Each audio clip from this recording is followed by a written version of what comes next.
Graças a Deus. Meus irmãos, eu li esse texto com os irmãos para que os irmãos percebam que todos nós temos uma ordem de Jesus Cristo. Todos nós fomos comissionados por Jesus. Nós fomos ordenados por Jesus Cristo para pregar o Evangelho. Uma vez eu vi um irmão dizendo, não aqui, mas eu vi um irmão dizendo que ele não tinha o chamado de pregar o Evangelho. E isso, meus irmãos, não existe. Todo crente tem a obrigação de anunciar o Evangelho. Todo crente tem o dever de levar a mensagem do Evangelho para aqueles que ainda estão perdidos. Por que nós temos a obrigação, meus irmãos, de levar o Evangelho? Porque a salvação não nos custou nada. Nós não pagamos pela salvação.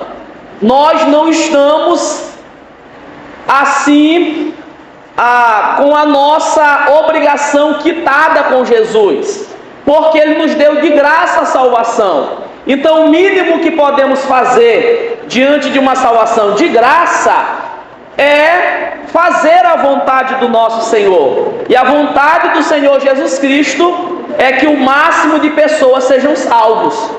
O Senhor Jesus Cristo quer que a sua morte, que o seu sacrifício alcance o maior número de pessoas possível.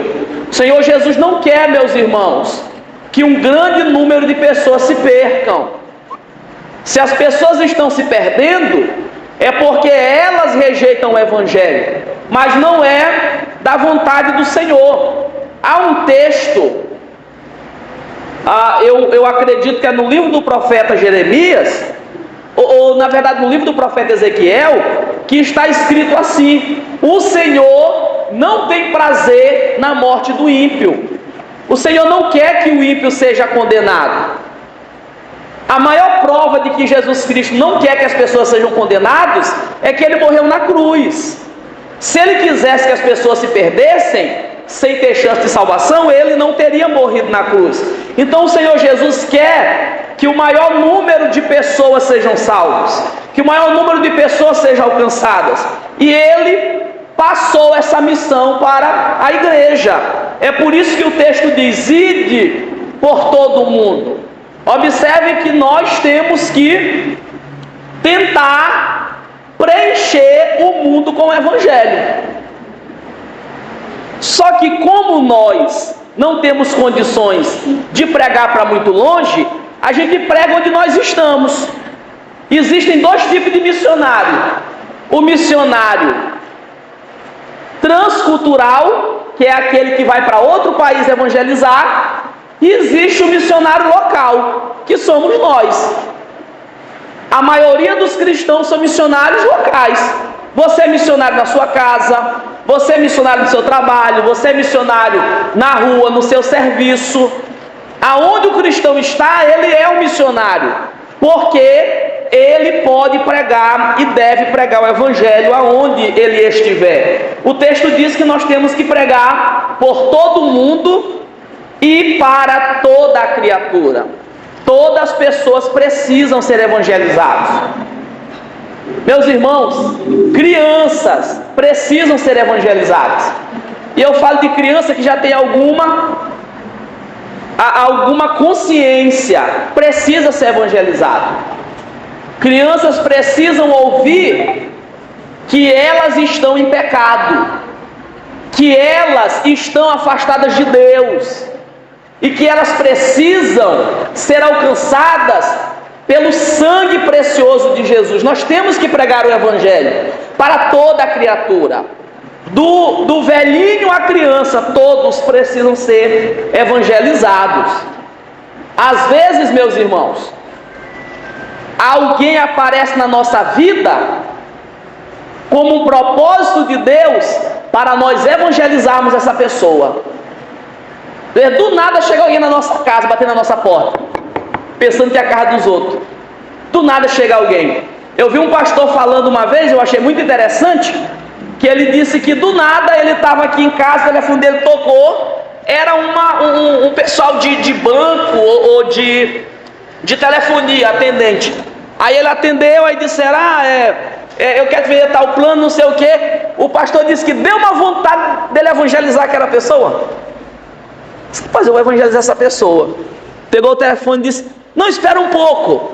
E anunciou o evangelho para aquela pessoa. Então nós somos missionários aonde nós estivermos. Aonde nós chegarmos, nós devemos levar o evangelho para alguma pessoa. Por quê, meus irmãos? Está no versículo 16 o porquê. O verso 16 diz: quem crê e for batizado será salvo. As pessoas só serão salvas se nós pregarmos. Paulo, quando ele escreve o capítulo 10 de Romanos, irmã Bita, ele diz assim: como crerão se não há quem pregue? Como as pessoas serão salvas se não há quem pregue para elas? Então nós temos que pregar para que as pessoas creiam. Quem crê e for batizado será salvo. Mas também existe um risco para quem rejeitar o evangelho. Mas quem não crê será condenado. Na verdade, as pessoas elas já estão condenadas. Nós estamos tentando salvá-las. Ninguém está salvo sem Jesus Cristo. Ninguém. Nós vamos ver no primeiro ponto aqui do nosso material que ninguém está salvo sem Jesus. Então as pessoas elas já estão condenadas, porque elas estão vivendo em pecado e o pecado afasta elas de Deus.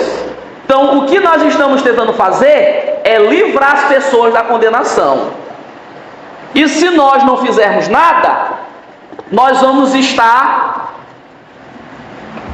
sendo negligentes com a condenação das pessoas. Feito essas explicações, vamos aqui para o nosso material. Vamos ver aqui. Eu coloquei 3 perguntas aí no nosso material. Vamos ler as 3 perguntas. A primeira pergunta, meus irmãos. E qual a resposta que vocês dão para isso? De forma assim pronta. Quem precisa ser salvo? Todas as pessoas. Não tem um único ser humano que não precisa ser salvo. Todo mundo. Justamente pelo problema que eu apresentei. Porque todo mundo peca. Quem não precisa ser salvo? Quem não peca. Esse é que não precisa. Mas quem peca, ou seja, todas as pessoas, não existe nenhum ser humano que não peca, todos os seres humanos precisam ser salvos. Segunda pergunta, meus irmãos, olha aí no material. O que vocês acham? Sozinho aqui, eu estou dizendo é pelo seu próprio esforço, sem Jesus. A pergunta é, sem Jesus, as pessoas podem se salvar sem Jesus? Não, meus irmãos, é impossível. E a terceira pergunta, vire aí. Muito bem. Essas são as 3 perguntas básicas para que alguém compreenda a mensagem do Evangelho. Essas são as 3 perguntas básicas. Vamos começar pela primeira pergunta. Meus irmãos, qual que é a ideia desse material? Eu quero que vocês tenham isso em mente. É que vocês que estão me ouvindo consigam, por meio desse material, apresentar o Evangelho para outra pessoa. Então, o material está muito simples. Eu botei perguntas justamente para ser muito didático. E qualquer cristão, vocês terem uma ideia, eu botei até os versículos. Não é preciso nem ter um grande conhecimento da Bíblia. Só os versículos que eu coloquei já são suficientes para o anúncio do Evangelho. Você não precisa nem citar outros versículos. Só esses aqui já são suficientes. Já apontam o Evangelho. Então eu vou tentar explicar de forma muito clara, muito didática, para que os irmãos compreendam cada ponto. Então, meus irmãos, a primeira pergunta que toda pessoa se faz é se ela precisa ser salva. Vocês sabiam disso? Que essa é a dúvida de todo mundo. As pessoas, se elas pudessem serem salvas sem servir a Jesus, elas iam querer esse jeito. As pessoas, elas não querem ir para a igreja. As pessoas, elas não querem servir a Jesus, elas não querem abrir mão dos seus pecados. E elas estão se perguntando: será se eu preciso ser salvo? Aí a pessoa, ela pensa, sabe o que? Em um criminoso. Ela diz assim: rapaz, quem precisa ser salvo é fulano de tal. Eu não preciso ser salvo. Porque as pessoas, elas se acham assim, menos pecadoras do que outras pessoas. Então, quando vocês forem evangelizar, é muito comum as pessoas falarem assim: eu nunca matei. Ouviram o que eu disse? Eu nunca matei. Eu não preciso ser salvo. Que eu nunca matei. Eu nunca roubei. Eu não preciso ser salvo então, porque eu nunca fiz essas coisas. Para as pessoas do mundo, quem é que precisa ser salvo? Quem mata, quem rouba, quem usa droga. Para as pessoas do mundo, são essas as pessoas que precisam ser salvas. Para as pessoas do mundo. Mas nós precisamos mostrar, e a Bíblia mostra, que todo ser humano precisa ser salvo. Sabe por que precisa? Porque não é só o assassinato que ofende a Deus. Não é só usar droga que ofende a Deus. Não é só roubar que ofende a Deus. Todos os pecados ofendem a Deus. Todas as pessoas pecam. Então todo mundo é necessitado da salvação, porque todo mundo peca. Então eu coloquei aqui na primeira pergunta: quem precisa ser salvo? Está aí a primeira informação. Leiam aí: todas.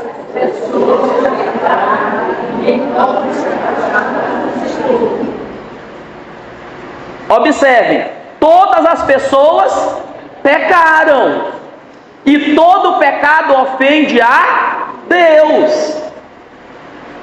Não é só os pecados que a sociedade discrimina, porque a sociedade ela tem uns pecados que ela desaprova.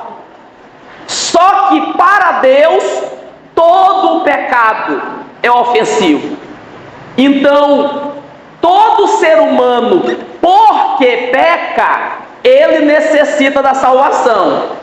Até aqueles que nunca cometeram os pecados que a sociedade considera os mais graves. Os irmãos estão entendendo? Ficou claro esse ponto? Olha o versículo que eu coloquei que mostra isso. Olha o versículo, está aí no material o versículo. Porque todos pecaram e destituídos estão da glória. Quem está destituído da glória de Deus? Todos. Não é só o bêbado, não é só o ladrão, não é só o assassino, não é só o pedófilo. O texto está dizendo que todos, todas as pessoas pecaram, pecam e por isso estão destituídos. O que é destituídos, meus irmãos? Afastados. O que é destituídos? Estão distanciados. Todas as pessoas estão distanciadas da glória de Deus. Distanciado também quer dizer desviado. Todas as pessoas estão desviadas, porque todas as pessoas pecam. Por que os irmãos se converteram? Tem gente aqui que nunca bebeu, mas se converteu. Por quê? É porque não é só a bebida que é pecado, mas os pecados que os irmãos cometiam tinham o quê? Destituído os irmãos da glória de Deus. Qualquer pecado, meus irmãos, ofende a Deus e destitui a humanidade da glória de Deus. Por isso, todas as pessoas estão destituídas da glória de Deus. Esse versículo aqui, você deve citar para a pessoa entender que não há só um grupo de pessoas que precisam ser salvos. Uma vez eu fui pregar, deixa eu contar uma história para vocês. Eu mais o irmão Justino, quando a gente se converteu, a gente assim estava com muita vontade de evangelizar. E um dia a gente disse assim, eu e Justino, a gente falou assim: rapaz, vamos lá na delegacia. Mas sabe quem nós queríamos evangelizar? Os policiais. Vamos lá na delegacia evangelizar os policiais. Só nós dois, bem jovens, 16, 17 anos. Aí Justino concordou, disse, vamos. Aí quando nós chegamos na delegacia, aqui nesse quartel aqui próximo do Pinheirense, do lado esquerdo, eu não sei se dá chama quartel, mas chamava assim na época. Aí quando nós chegamos lá, que nós falamos que nós queríamos evangelizar, a gente chegou lá e disse: olha, nós viemos aqui evangelizar. Os policiais nunca imaginaram que eles seriam evangelizados. Por quê, meus irmãos? Por causa desse pensamento que a sociedade tem. Quem precisa de salvação? Os presos. Nós não. Eles imaginavam isso, que eles, porque eram os guardiões da lei, eles não precisavam de salvação. Quem precisava eram os detentos. Mas isso era uma grande falha, porque eles cometiam outros pecados, e esses pecados ofendem a Deus da mesma forma. Aí quando nós dizemos para eles que era eles o alvo do evangelismo, eles ficaram surpreendidos com a gente. Aí só que eles disseram: não pode evangelizar agora, porque nós estamos no plantão, não sei o quê, e não deixaram nós os evangelizarmos. Mas esse pensamento é o pensamento da maioria das pessoas, que quem precisa de salvação são os perigosos da sociedade, os criminosos da sociedade. Mas o texto que eu li com os irmãos claramente diz que todos pecaram e que todos estão destituídos da glória de Deus. Toda pessoa, todo mundo é rico, mas está destituído da glória de Deus. É pobre, está destituído da glória de Deus. É político, está destituído da glória de Deus.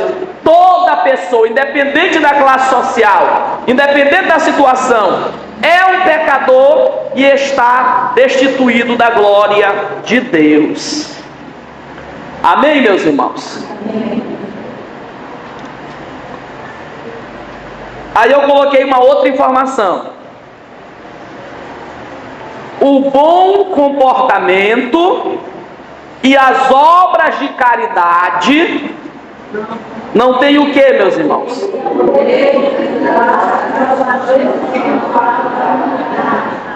Sabe por que eu coloquei isso?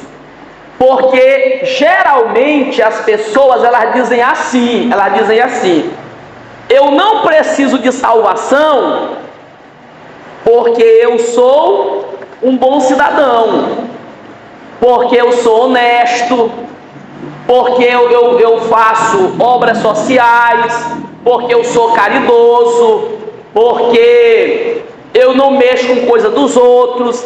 Tem gente que diz assim: porque eu não vou na festa. Então a gente precisa mostrar para as pessoas que não há nada, humanamente falando, que as pessoas podem fazer para mudar a situação espiritual delas.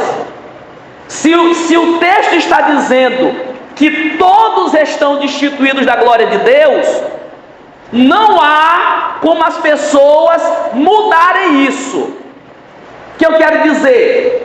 Se a pessoa não se converteu a Jesus Cristo, ela pode dar cestas básicas, mas ela continua destituída da glória de Deus. Ela pode ser um bom vizinho, não dá problema para ninguém, é legal, dá bom dia para todo mundo, é alegre, mas se ela não aceitou a Jesus Cristo, isso não tem o poder de salvar ela. Não tem. A salvação não se dá por meio das obras humanas. Bom comportamento e obras de caridade são obras humanas. E isso não tem o poder de salvar. Olha o versículo que eu coloquei aí, abaixo dessa informação. Mas todos nós, olha só quem é como o imundo. Todos nós, não é só os perigosos, os criminosos, todos nós somos como o imundo. Continuando, e todas as nossas justiças como trapo de... O que são todas as nossas justiças? Todas as boas obras. Todas as boas obras de quem ainda não aceitou a Jesus, não tem valor nenhum para salvá-lo. O texto está dizendo que essas justiças, que são boas obras, são como trapo de imundícia. Sabe o que é um trapo de imundícia? É um pano velho que se coloca em feridas. É isso que é um trapo de imundícia. É o pano que a pessoa que está com lepra bota no corpo. É isso que é um trapo de imundícia. O Senhor está dizendo que as obras dos homens sem Cristo, que as obras que os homens fazem tentando se salvar, são como trapo de imundícia. Ou seja, é impossível alguém se salvar com as suas próprias obras. É impossível.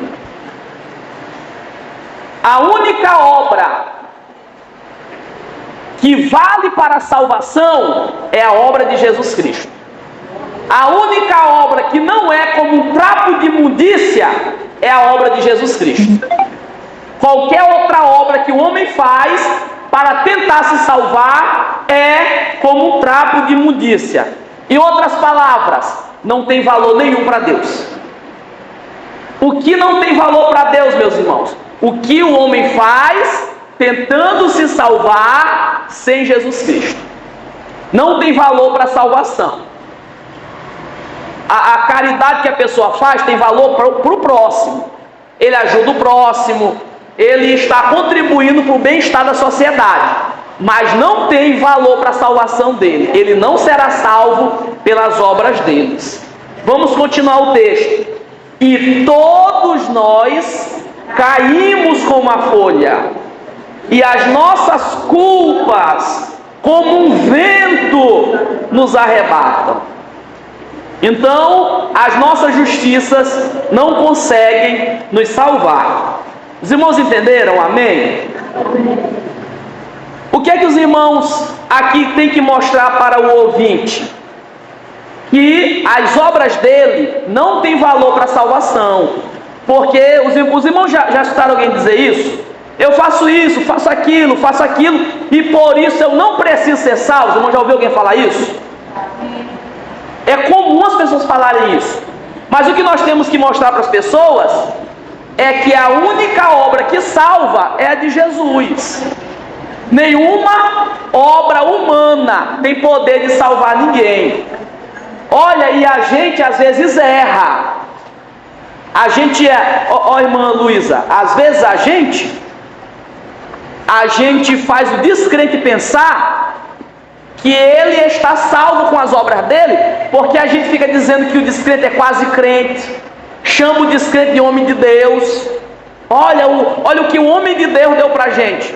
Não, meus irmãos, alguém só é um homem de Deus se ele estiver debaixo do sacrifício de Jesus Cristo. Se ele não aceitou a Jesus Cristo, ele é só um amigo da igreja. Só isso.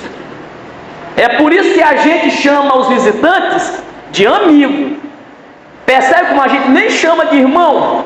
Porque a gente entende que ele ainda não está salvo, porque as obras não salvam.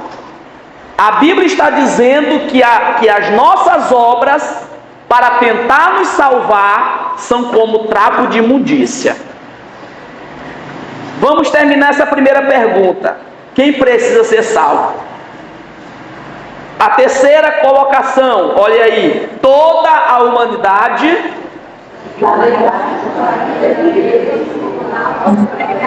Tem até um erro aí, tá errado, tem umidade, é humanidade, tá errado essa palavra. Toda a humanidade está debaixo da ira de Deus por causa do pecado. Então, por que todo mundo tem que ser salvo, meus irmãos? Porque toda a humanidade está debaixo da ira de Deus, todo mundo. E por que todo mundo está debaixo da ira de Deus? Porque todo mundo peca, e o pecado afasta os homens de Deus. Olha o versículo poderoso que eu coloquei aí no material. Já aquele que crê no Filho tem a vida eterna, mas aquele que não crê no Filho não verá a vida, mas a ira de Deus sobre ele permanece. A ira já está sobre ele. O que o texto está dizendo é que se alguém não aceitar Jesus, ele continuará debaixo da ira de Deus. A ira permanece sobre ele. Ou seja, todas as pessoas que ainda não aceitaram a Jesus estão debaixo da ira de Deus. Quando elas aceitam a Jesus, essa ira sai. Mas quem não aceita, a ira só permanece, porque a ira já estava sobre ele. E por que a ira já estava sobre ele? Porque essa pessoa está pecando, e o pecado destitui as pessoas da presença de Deus. Ah, mas e as coisas boas que eu faço? E as obras que eu faço? E a caridade que eu faço? Por que elas não tiram a ira de Deus de sobre a minha vida? Porque as obras humanas não têm o poder de salvar ninguém. Porque as obras humanas, elas são como um trapo de imundícia. Quando elas tentam salvar as pessoas, elas não têm valor nenhum. Esse primeiro ponto ficou claro, meus irmãos? Depois vocês não vão esquecer tudinho. Não dá para esquecer, tá bem na folhinha. Eu estou só explicando os pontos da folhinha.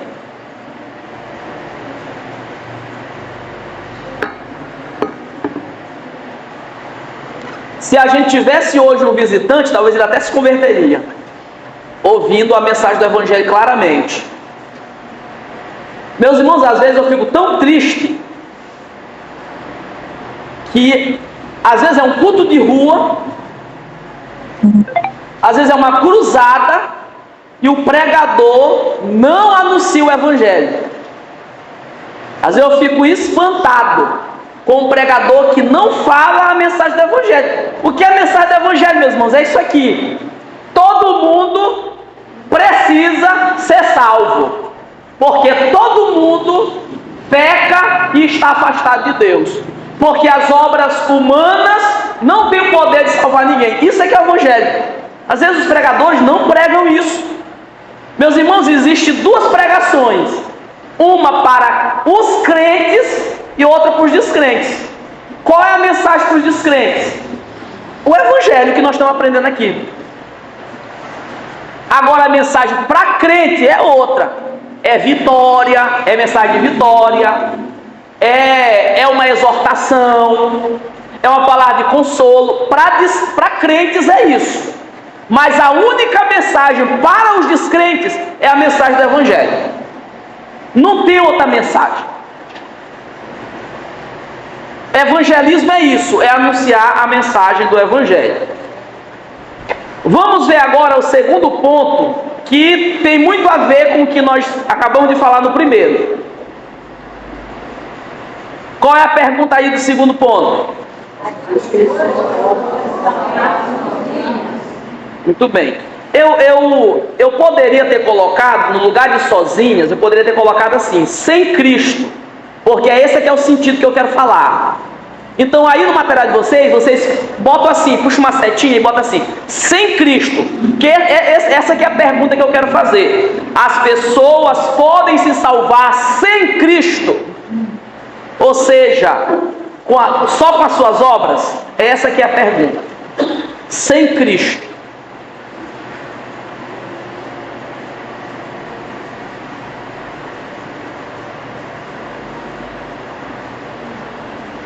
Vamos lá.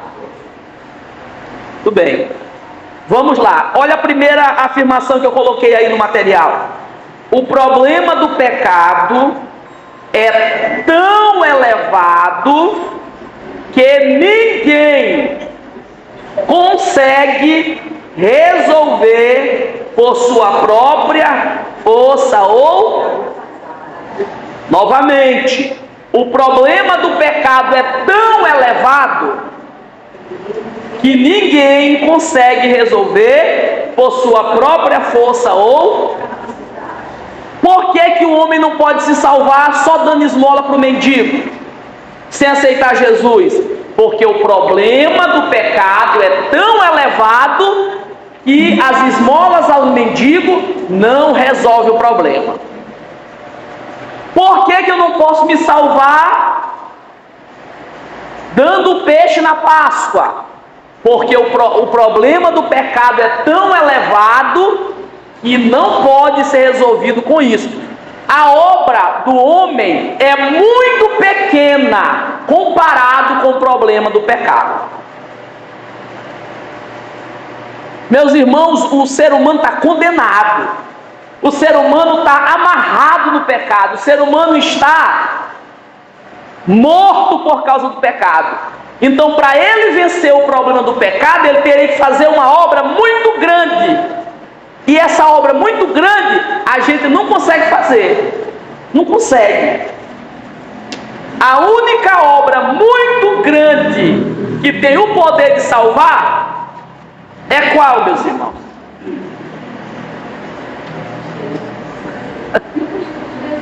É a obra de Jesus Cristo. A única obra que é tão grande que tem o poder de salvar é a de Jesus Cristo. Todas as outras obras que a gente faz são muito pequenas e não conseguem resolver o problema do pecado. Olha o versículo que eu coloquei aí de Tito. Jonatas, tu tem a folhinha? Tem a folhinha? Tem aqui a folha. Olha o versículo que eu coloquei de Tito. Não pelas obras de justiça que houvéssemos feito, mas segundo a sua misericórdia nos salvou pela lavagem da regeneração e da renovação do... Olha o que o versículo está dizendo. Nós não fomos salvos pelas obras de justiça que houvéssemos feito. Nós não fomos salvos por isso. Nós não fomos salvos por alguma coisa humana que fizemos. As obras de justiça são muito pequenas, não conseguem salvar. Mas por que alguém foi salvo? O texto diz, mas segundo a sua misericórdia. O Senhor nos salva por causa da sua misericórdia na pessoa do Senhor Jesus, mas não por causa de alguma obra de justiça que nós tenhamos feito. Vamos para a segunda afirmação agora. A salvação exige eu fiz questão de colocar altíssimo preço, para mostrar que nenhuma obra é capaz de pagar esse preço. A salvação exige um altíssimo preço e nenhum homem consegue pagar. Somente o Senhor Jesus, através do seu sacrifício, pode pagar esse preço da salvação. O que é que nós temos que mostrar para o descrente? Que a obra dele é muito pequena para o problema do pecado. A única obra que é tão grande a ponto de pagar o preço da salvação é a obra de Jesus Cristo. Olha o versículo que eu coloquei no outro material, do outro lado, desculpa. Meus irmãos, percebam que tudo que nós estamos falando, eu estou botando um versículo aqui, porque o que vai convencer o descrente são os versículos. Ele não vai convencer, vai acreditar só nas palavras dos irmãos, é nos versículos. Você não pode dizer, não, irmão, é porque eu estou dizendo, confia em mim. Não pode ser assim. Tem que mostrar nas escrituras. Olha o versículo aí. Sabendo que não foi com coisas corruptíveis, como prata ou ouro, que fostes resgatados da vossa vã maneira de viver, que por tradição recebeste do vosso Pai. A salvação, ela não veio por meio de coisas o que, meus irmãos? Corruptíveis, nem de prata e nem de... Tudo que o homem faz é corruptível. Toda obra que o homem faz para tentar se salvar é corruptível. O que é algo corruptível? É aquilo que se acaba. Vamos dizer que um descrente deu o dízimo para tentar se salvar. Sabe por que esse dízimo não tem poder de salvar ele? Porque é uma obra corruptível. A salvação, ela não é uma obra corruptível, não é uma obra nem de prata e nem de ouro. A salvação, ela não vem por obras corruptíveis, por obras que se acabam. Aí o empresário diz assim, eu vou construir uma igreja, e isso não tem poder para lhe salvar, porque é uma obra corruptível, é uma obra que vai um dia se acabar. A única obra que pode nos salvar é uma que não for material, que não for humana, que não for nem de prata e nem de ouro. E que obra é essa? O texto diz assim, mas com o precioso sangue de Cristo, como de um cordeiro imaculado e incontaminado. Por quê? Ou através do que nós somos salvos, meus irmãos? Pelo precioso sangue de Cristo, como de um cordeiro imaculado, sem pecado, sem nenhum tipo de defeito. Então a única obra que pode salvar é a de Jesus Cristo. E por que a de Jesus e não a minha? E por que a de Jesus e não aquilo que eu estou fazendo? Porque a única obra perfeita é a de Jesus. Toda obra que o homem faz é imperfeito. Todo esforço que o homem faz para tentar se salvar não é suficiente.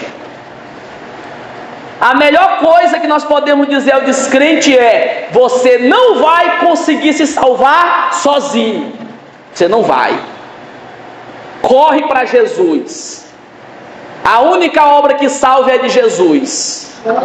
A obra do homem não salva, meus irmãos. A obra humana não tem poder de salvação. A única obra que salva é a de Jesus Cristo.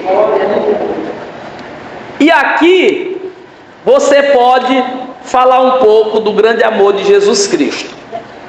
Aí tem a outra afirmação: ele morreu naquela cruz, e terrivelmente, porque seria o que, meus irmãos?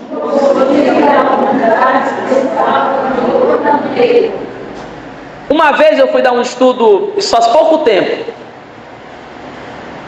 eu não estou nem me lembrando que estava comigo nesse estudo. Eu fui dar um estudo numa igreja e eu disse assim para a igreja, eu perguntei assim aos irmãos: meus irmãos, se Jesus morresse de outra forma, se ele não morresse crucificado, se ele morresse de outro jeito, de outro tipo de morte, isso nos salvaria? E alguns irmãos achavam que sim, que se Jesus morresse de outro jeito, ou seja, sem sofrer tanto, se Jesus morresse sem sofrer tanto, a gente poderia ser salvo. Vamos dizer que ele morresse decapitado, por exemplo. Se Jesus morresse decapitado, isso nos salvaria? E a resposta, meus irmãos, é não. Jesus não precisava só morrer. A salvação dependia de como Jesus ia morrer. Então a morte de Jesus tinha que ser muito dolorosa para nós sermos salvos. Ou os irmãos acham que Jesus sofreu por qual motivo? Ele sofreu porque ele era obrigado a sofrer. A salvação tinha que ser através de muita dor. Por quê, meus irmãos? Porque o preço do pecado era muito alto. Então, se Jesus sofresse de uma forma, ou morresse de uma forma, que ele sofresse pouco, não pagaria o preço. Infelizmente. Só pagou o preço porque Jesus sofreu muito. É por isso que eu coloquei aqui. Ele morreu naquela cruz, e terrivelmente, porque seria impossível a humanidade ser salva de outro jeito. O nosso Senhor sofreu tanto, sofreu daquele jeito tão terrível, porque era a única forma, era o único jeito, era a única obra que poderia salvar. Aí eu coloquei um versículo para mostrar essa realidade, meus irmãos. Mas ele foi ferido. Eu estou lendo um versículo debaixo dessa afirmação. Último versículo desse ponto. Mas ele foi ferido pelas nossas transgressões e moído pela nossa iniquidade. Ó, meus irmãos, observem como o versículo está ensinando. O versículo está dizendo que Jesus foi ferido. Ferido por causa do quê? Das nossas transgressões. Depois diz que ele foi moído. Os irmãos entendem que a Bíblia quer para a gente saber o tanto que ele sofreu? A Bíblia quer que nós saibamos o tanto que Jesus sofreu, dizendo que ele foi moído. Os irmãos sabem o que é ser moído, né? Sabe como a carne vira uma carne moída? Que ela é esmagada. Para algo ser moído, ele tem que sofrer para ser moído. Então o texto está dizendo que Jesus foi moído, mostrando que a cruz era um sofrimento muito grande. A cruz era um sofrimento tão terrível que a Bíblia descreve Jesus como sendo moído. E por que ele foi moído? Pelas nossas iniquidades. Aí depois do ponto e vírgula, o castigo, olha como a Bíblia chama a cruz de castigo. O castigo que nos traz a paz estava sobre ele, e pelas suas pisaduras. O que é pisadura, meus irmãos? É feridas. Isso que é pisadura. Jesus estava todo ferido, a costa cortada, as mãos e os pés furados, a cabeça furada. Jesus estava derramando o seu sangue. Jesus disse assim: tenho sede. Jesus morreu com sede, meus irmãos. Como? Sim. Por que Jesus sofreu tanto? Porque era a única forma de nós sermos salvos. Porque não tinha outra coisa que a humanidade poderia fazer. Meus irmãos, esse segundo ponto, as pessoas podem ser salvas sem Cristo. Os irmãos entenderam? Ficou claro para os irmãos? O que eu disse para os irmãos até agora? Eu disse que as pessoas não podem ser salvas sem Cristo, porque as obras que os homens tentam fazer para ser salvas, elas são muito pequenas diante do elevado preço da salvação. Então ninguém pode ser salvo sem a obra de Cristo, porque a obra que o homem pode fazer é muito pequena. Aí a outra coisa que eu disse aqui no ponto 2 é que a salvação não vem por obras corruptíveis, prata ou ouro, mas ela veio por uma obra que é eterna, por uma obra que é perfeita, imaculada, incontaminada, que é a obra de Jesus. Vamos ver agora a terceira pergunta para nós terminarmos.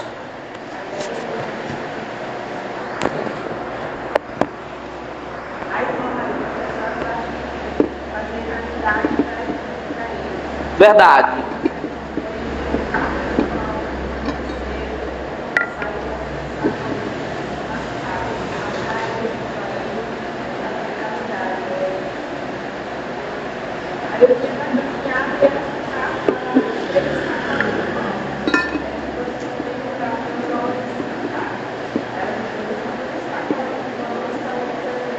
Sim. Meus irmãos, sobre isso que a irmã Cláudia está falando, por que vocês acham que as pessoas preferem tentar salvação através de obras humanas do que se entregar para Jesus e deixar Ele salvar a pessoa? O que vocês pensam? Por que as pessoas preferem tanto confiar nas suas próprias obras e não se converter a Jesus Cristo?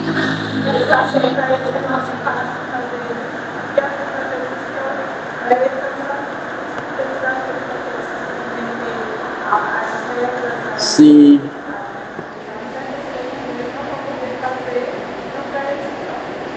Muito bem, a senhora bem falou, é porque na cabeça deles a obra humana é mais fácil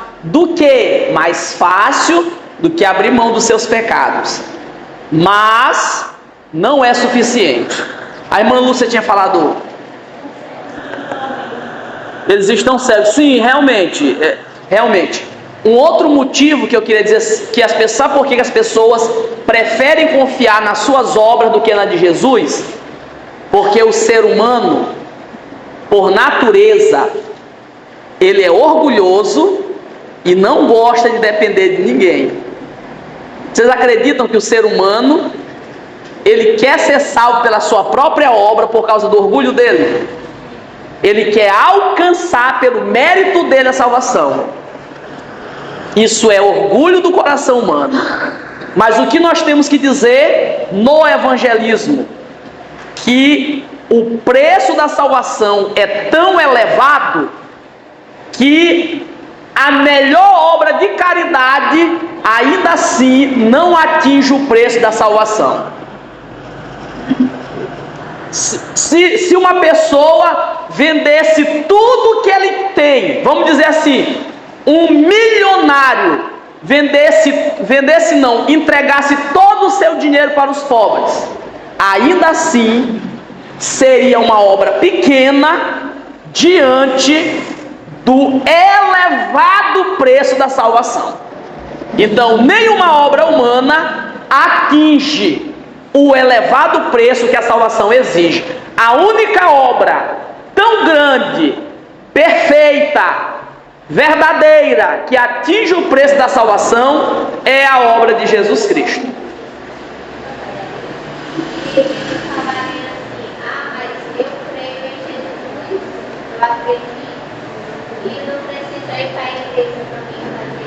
Muito bem. Esse próximo ponto aqui, o que devemos fazer para ser salvos, eu vou falar alguma questão sobre isso. Isso que a irmã Charlene falou, talvez é um dos maiores desafios que a gente enfrenta, das pessoas que dizem que ela já crê em Jesus, que ela já se entregou para Jesus, mas que elas não precisam de igreja. Nós vamos tocar um pouco nessa questão aqui. Aconteceu comigo. Eu fui evangelizar uma pessoa, uma senhora, né? E ela disse para mim que ela fazia, que ela não tomava, ela não vivia, não fumava, não ia para a festa, ajudava as pessoas que precisavam. Então, para ela, achava que ela já estava salva. Ela disse, eu creio em Deus e pronto, e foi o que eu disse, mas a palavra de Deus diz que o diabo crê que estranha estava na obediência.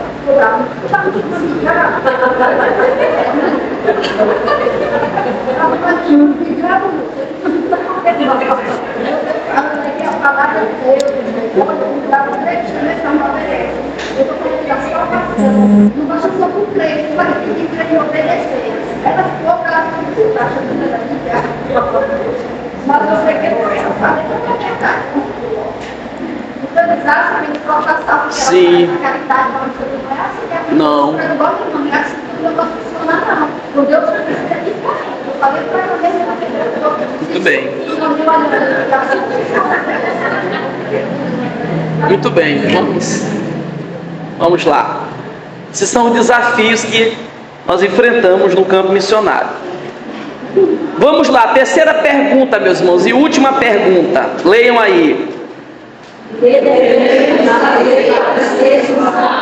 Muito bem. Aí vamos dizer, a pessoa já entendeu que todas as pessoas estão destituídas da glória de Deus. Ela já entendeu que todas as pessoas precisam ser salvas. Ela já entendeu que humanamente ela não vai conseguir se salvar sem Jesus. Ela já entendeu que as obras humanas elas são muito pequenas diante do alto preço da salvação. Aí vem a última pergunta: então o que eu faço para Jesus me salvar? O que eu faço? Se eu sei que eu não consigo sozinho, de mim mesmo, o que eu faço? Aí vamos ver agora essa próxima pergunta. Vamos ler. A única forma de sermos salvos é se buscarmos a salvação em Jesus.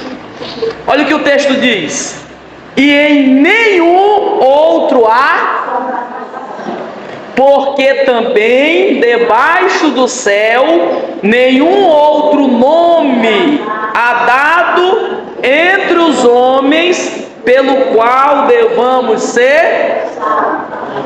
Então o homem não encontrará salvação em outro lugar. Não tem nenhum outro nome, só em Jesus Cristo.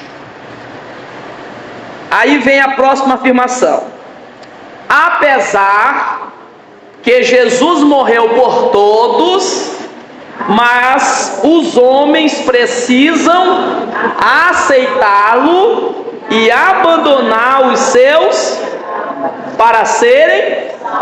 Tudo bem. Aí a gente chega no que a irmã Charliane perguntou: qual é o caminho para que alguém seja salvo? Eu coloquei aqui: é aceitá-lo e abandonar os seus. O que é, meus irmãos, aceitar Jesus? Aceitar Jesus é recebê-lo como o Senhor da nossa vida. Isso que é aceitar Jesus. Quando alguém diz que aceitou a Jesus, mas ele não vive como um servo de Jesus, ele não o aceitou. Por exemplo, o que a irmã Charliane falou: digamos que alguém diga assim para você: eu já aceitei a Jesus. Alguém pode dizer assim: o que você deve fazer? Você deve dizer assim para essa pessoa: olha, aceitar Jesus de acordo com a Bíblia é viver como um servo de Jesus. Você vive assim? Você vive em obediência a Jesus? Se a pessoa disser sim, você não tem o que fazer. Aí é pela conta dela. Mas se ela admitir e disser não, eu não vivo uma vida de obediência a Jesus, você deve dizer: então você ainda não aceitou verdadeiramente. Porque, meus irmãos, tem um limite no evangelismo. Se a pessoa sabe que ela não está salva, mas ela fica dizendo sim para tudo que tu diz: não, eu obedeço sim, Jesus, não, eu me entreguei sim, aí você não tem o que fazer, infelizmente. Então, tudo bem, meu amigo, muito obrigado pela atenção. Porque a salvação, como Jesus disse, é para aquele que se considera doente. Aquele que se considera são, que se considera curado, esse não vai ser salvo. Porque a salvação você tem que admitir a sua necessidade de Jesus Cristo. Mas, digamos que a pessoa reconheça que ela não vive uma vida de obediência. Aí nós temos 2 versículos para terminar. O primeiro versículo: a saber, se com a tua boca confessares ao Senhor Jesus e em teu coração creres que Deus o ressuscitou dos mortos, serás, visto que com o coração se crê para a justiça e com a boca se faz confissão para a salvação. Aí a pessoa diz assim: olha, eu quero ser salvo, o que eu devo fazer? Você vai dizer para essa pessoa: você tem que crer de todo o teu coração em Jesus Cristo como Salvador da tua alma. Você crê nele assim? E a pessoa diz: eu creio. Você vai dizer assim: agora você vai confessar isso. O que é confessar? Você vai falar isso. Você vai dizer isso. O que a pessoa deve dizer? Eu te aceito como meu único e suficiente Salvador. Se a pessoa estiver dizendo isso verdadeiramente, não da boca para fora, não porque a gente está dando pressão nela, mas porque verdadeiramente ela está entendendo a mensagem da salvação, o versículo diz assim: serás salvo. Quem será salvo? Aquele que verdadeiramente crê com o coração e confessa com a boca. Irmão, mas como esse negócio de crer em Jesus? É só ter fé em Jesus? Outro versículo explica melhor o que é crer em Jesus. Olha o outro versículo: arrependei-vos, pois, e convertei-vos. Meus irmãos, só explicando, o que é arrependimento?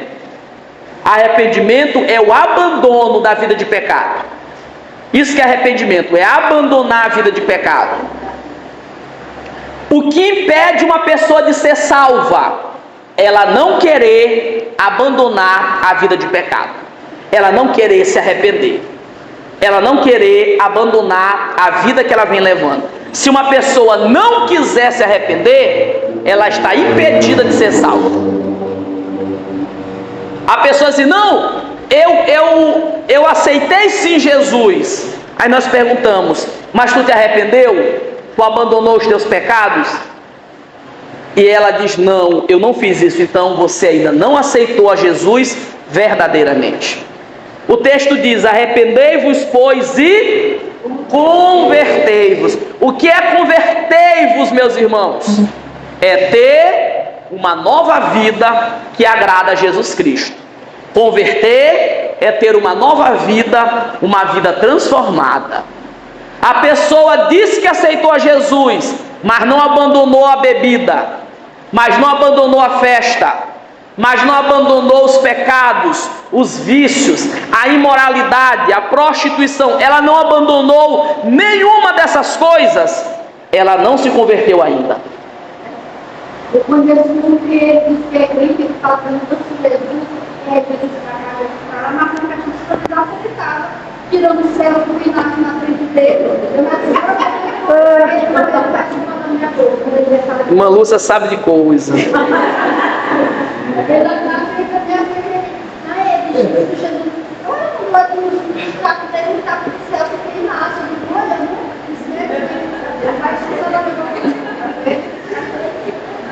Vamos lá, Lu. Deixa Inácio de mão, meus irmãos. Você sai de Inácio. Olha o texto. Arrependei-vos, que eu já expliquei, é abandonar o pecado. Pois, e convertei-vos, eu já expliquei, é ter uma nova vida, é abandonar a antiga vida. Aí o texto diz: para que sejam apagados os vossos. O que faz alguém ter os pecados apagados? Quando ele abandona os pecados, quando ele muda de vida. E venham assim os tempos de refrigério pela presença do Senhor. Como nós sabemos se nós aceitamos a Jesus verdadeiramente? Quando nós nos arrependemos e mudamos de vida. A irmã Charlene perguntou assim: se a pessoa disser, que isso é muito comum acontecer, se ela disser, eu já aceitei a Jesus, eu já sou salvo, você pode dizer para ela: olha, se você é verdadeiramente salva, você já se arrependeu dos seus pecados, você já aceitou a Jesus e você tem uma nova vida. É assim que é a sua vida? Aí se a pessoa disser, é assim que é a minha vida, você não tem o que fazer. Mas se a pessoa disser, não, eu não estou vivendo assim, aí você diz, olha, então você precisa se entregar verdadeiramente para Jesus. Então, meus irmãos, basicamente, aqui eu apresentei o Evangelho para os irmãos. O Evangelho em 3 perguntas. Quem precisa ser salvo? Como é a segunda pergunta? As pessoas podem ser salvas sozinhas ou sem Cristo? E a terceira pergunta: como alguém pode ser salvo?